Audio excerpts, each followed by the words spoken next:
चलिए इसी खबर पर अधिक बातचीत के लिए एवन टीवी के चैनल हेड अनिल लोढ़ा जी इस वक्त मेरे साथ फोन लाइन पर जुड़ चुके हैं। अनिल जी, देखिए अब तक जो बातें कयासों में थी और काफी लंबे समय से जनता हो या सरकार हो, सरकार के जो नुमाइंदे हैं वो भी लगातार बातें कर रहे थे कि मंत्री परिषद का विस्तार होगा, नई टीम बनेगी। अब विधिवत प्रक्रिया शुरू हो गई है। सबसे पहले कल 4 बजे का जो समय है वो दिया गया है शपथ ग्रहण के लिए और अब मंत्री परिषद की बैठक के बाद सभी मंत्रियों के इस्तीफे ले लिए गए हैं। किस तरीके से देखते हैं इसे आप? देखिए, संसदीय लोकतंत्र में प्रधानमंत्री और मुख्यमंत्री का प्रेरोगेटिव होता है, विशेषाधिकार होता है जी कि वो मंत्री परिषद का गठन करे, किसे मंत्री बनाए, किसे ना बनाए, किससे इस्तीफा ले ले, किसको बर्खास्त करने के लिए कह दे, जी गवर्नर को या राष्ट्रपति को। तो ये मुख्यमंत्री अशोक गहलोत का विशेषाधिकार था कि वो किसको मंत्री बनाते, किसको मंत्री नहीं बनाते। जिनको बनाया था पहले, उनमें से बगावत होने पर 3-4 लोगों को हटा दिया गया था जी और तभी से कयास चल रहा था कि खाली जो सीटें हो गई है उनको भरा जाए और पहले से कुछ 3-4 सीटें खाली थी उनको भरा जाए, पुनर्गठन किया जाए। ये लंबे समय से 1-1.5 साल से ये पूरी लंबी कहानी चलती आ रही थी और कांग्रेस में भी एक पर्टिकुलर गुट बन गया था जिसके लोग इस्तीफे देके या बर्खास्त होने के बाद बाहर हुए थे जी वो उनको कैसे वापस शामिल किया जाए, वापस कैसे एकता कायम की जाए, ये सारी प्रक्रिया चल रही थी। संसदीय लोकतंत्र में नाम से मुख्यमंत्री और प्रधानमंत्री का प्रेरोगेटिव होता है, लेकिन कई बार पार्टी आलाकमान तय करता है नाम और वो मुख्यमंत्री को सौंप दी जाते हैं जी या मुख्यमंत्री सलाह मशवरा करके नाम तय किए जाते हैं जिसमें आलाकमान सभी वर्गों का, जातियों का, क्षेत्रीय संतुलन का ध्यान रखता है। बिल्कुल। ये एक्सरसाइज पूरी हो गई थी और कल शाम को इसके संकेत मिल गए थे जब राजस्थान के प्रभारी अजय माकन ने एयरपोर्ट पर कह दिया था संवाददाताओं से कि 3 मंत्री इस्तीफे दे चुके हैं, रघु शर्मा, हरीश चौधरी और गोविंद डोटासरा, तीनों के पास संगठन की जिम्मेदारी दे दी गई थी, इसलिए एक व्यक्ति एक पद का सिद्धांत अपनाया गया। लेकिन तब से ही ये कयास चल रहा था कि मंत्रिमंडल का विस्तार होगा या पुनर्गठन होगा। जब भी पुनर्गठन होता है तो सामान्यतः ये प्रक्रिया होती है कि सारे मंत्री एक साथ इस्तीफा दे देते हैं मुख्यमंत्री को फैसिलिटेट करने के लिए, मुख्यमंत्री को ये सुविधा देने के लिए कि वो जिसके इस्तीफे चाहें उनके इस्तीफे मंजूरी के लिए राज्यपाल के पास भेज दें, जिसके इस्तीफे मंजूर नहीं करना चाहें उसके इस्तीफे वो वापस लौटा दें या फाड़ दें, मतलब उसको राज्यपाल को ना भेजें। ठीक है ना। अब 4 बजे कल शपथ ग्रहण है, रविवार को शपथ ग्रहण होने वाली है। तो कल 4 बजे से पहले अगर मुख्यमंत्री को कुछ और वैकेंसी क्रिएट करनी होंगी तो वो जिन लोगों के इस्तीफे स्वीकार कर रहे हैं उनके इस्तीफे कल सुबह या आज रात को राज्यपाल को भेज देंगे और राज्यपाल उनको स्वीकार कर लेंगे।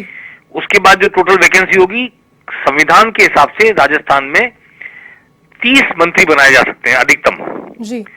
ये 15% का फार्मूला है कि टोटल विधानसभा के सदस्यों की संख्या का 15% ही मंत्री बन सकते हैं, इसलिए 30 मंत्री बन सकते हैं। तो इन इस्तीफों के बाद कुल वैकेंसी क्रिएट करके उतने मंत्रियों की संख्या अगर सबको बनाना होगा तो उतनी संख्या फिल करेंगे। अगर उसमें से 2-3 सीटें मैं समझता हूँ खाली भी रख सकते हैं, 27 तक या 26 तक संख्या पहुंच जाएगी, इतने मंत्री बनाए जाएंगे और 3-4 सीटें खाली रखी जाएंगी ताकि भविष्य के लिए भी संभावनाओं के द्वार खुले रखे जा सकें और जो लोग एक्सपेरेंट होंगे लेकिन फ्रस्ट्रेशन में आ जाएंगे मंत्री नहीं बनने की वजह से, उनको समझाया बुझाया जा सके और भविष्य के लिए उनको दीपक दिखाया जा सके।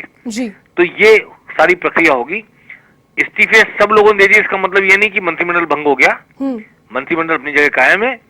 चंद इस्तीफे जिनके इस्तीफे वाकई मुख्यमंत्री जी मंजूर करना चाहेंगे वे आज राजभवन भेज दिए जाएंगे, कल सुबह भेज दिए जाएंगे, उनके इस्तीफे मंजूर हो जाएंगे। फिर टोटल 30 में से जितनी वैकेंसी रह जाएंगी उसके हिसाब से पूरी भी फिल की जा सकती है, 2-4 बचा के, मुझे ऐसा अंदाज है राजनीतिक रूप से अगर रणनीति बनाई जाएगी तो 2-4 को खाली रखा जाएगा और 25-26 तक कुल मंत्री होंगे और जिन मंत्रियों के इस्तीफे मंजूर नहीं होंगे उनको दोबारा शपथ लेने की जरूरत नहीं पड़ेगी, वो मंत्री बरकरार रहेंगे।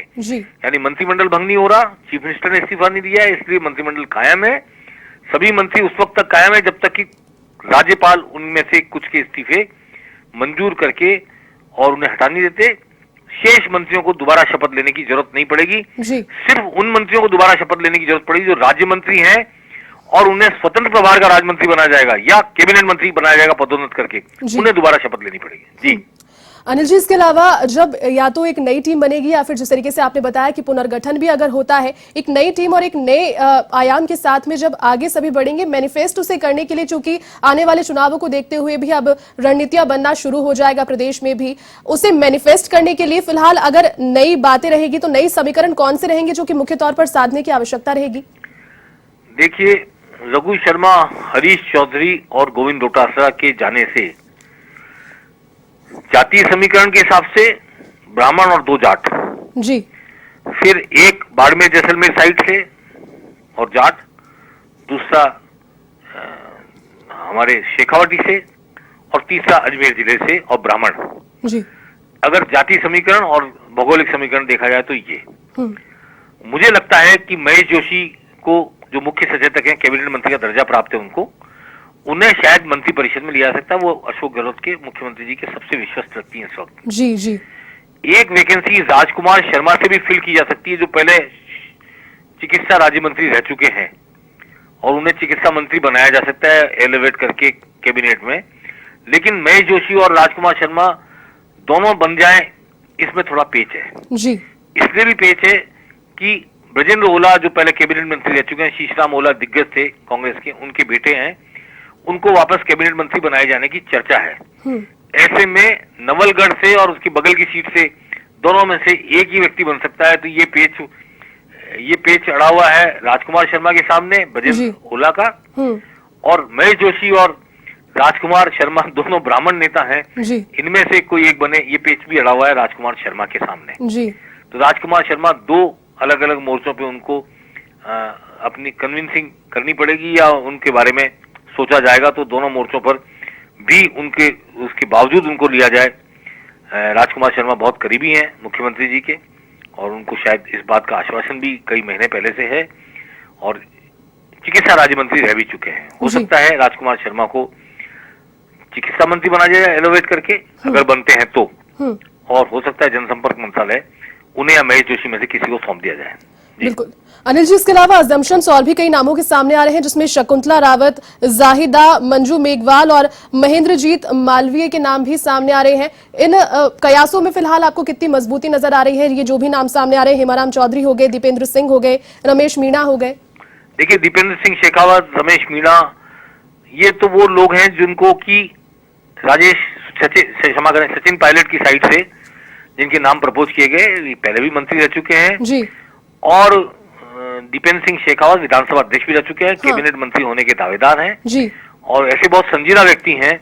और मैं समझता हूं कि अगर किसी को लेना पड़ेगा अशोक गहलोत जी को, तो वो सबसे पहले शायद दीपेंद्र सिंह शेखावत की तरफ देखना पसंद करेंगे। विधानसभा अध्यक्ष के रूप में 5 साल रहे थे वो उनके साथ, लेकिन जब वो बगावत हुई थी तब बिल्कुल सबके खिलाफ उतर के आ गए थे वो जी।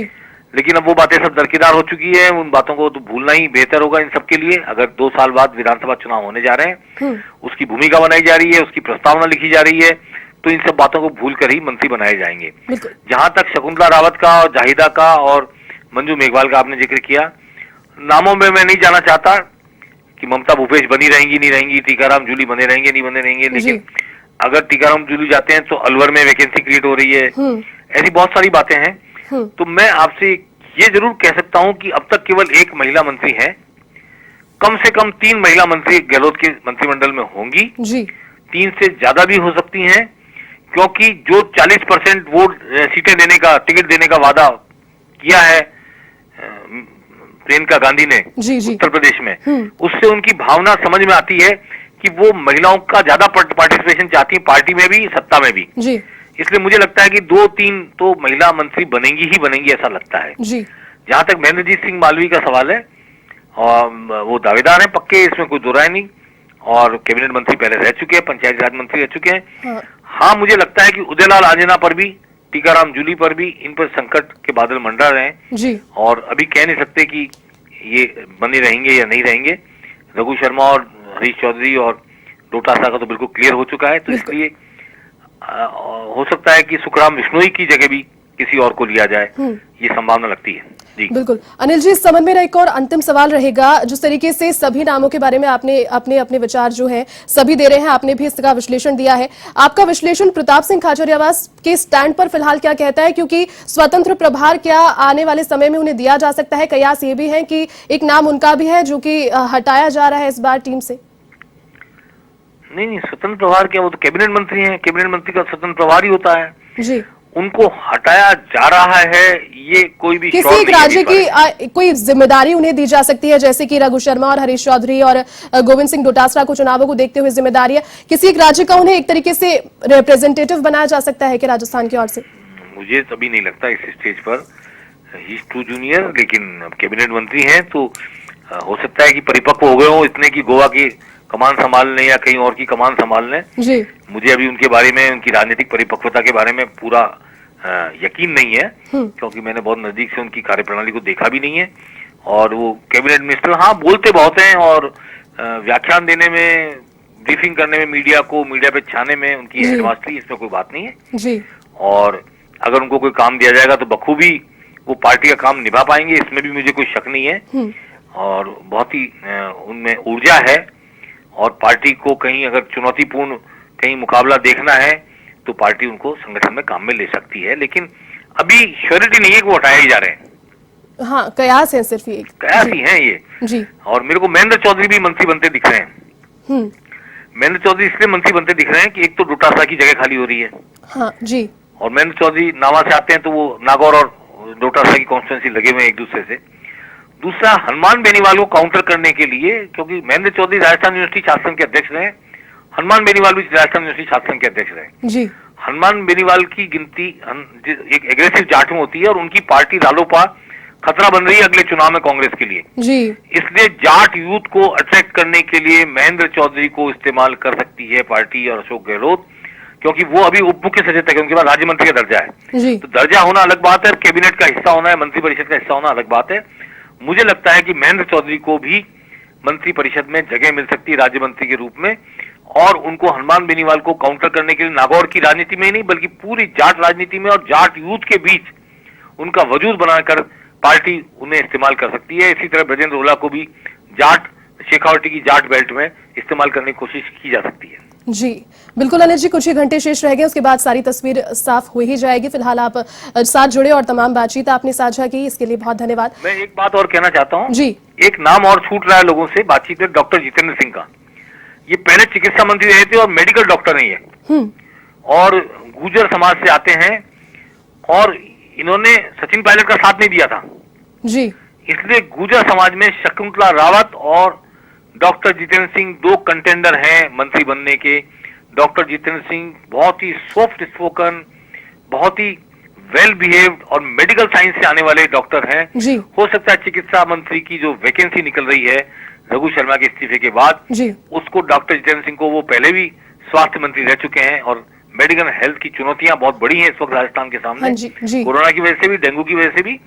इसलिए हो सकता है कि डॉक्टर जितेंद्र सिंह की तरफ भी देखें, खेतड़ी से वो विधायक बन के आते हैं जी जी जी। बिल्कुल, चलिए अनिल जी, बहुत शुक्रिया फिलहाल साथ जुड़ने के लिए और तमाम बातचीत करने के लिए। तो ये थे एवन टीवी के चैनल हेड और राजनीतिक विश्लेषक अनिल लोढ़ा जी। उन्होंने यहाँ पर तमाम जानकारी जिस तरीके से अपने विश्लेषण के तौर पर साझा की और बताया कि कल जो 4 बजे शपथ ग्रहण होने वाला है, कयास हालांकि चारों तरफ से लग रहे हैं, लेकिन एक मजबूत जो अभी अजम्पशन है उसको लेकर के तमाम जो बातचीत है वो यहाँ पर उन्होंने साझा की।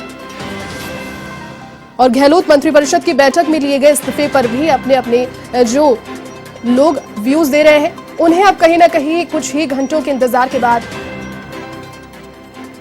विराम मिल जाएगा। गहलोत मंत्रिपरिषद की बैठक में इस्तीफे सभी के लिए गए हैं, हालांकि साफ नहीं हो पाया है अभी तक कि इस्तीफे देने के लिए जब सभी पहुंचे, और मंत्रिपरिषद की बैठक में इस्तीफे लेने के बाद में इस्तीफे मंजूर अभी कहां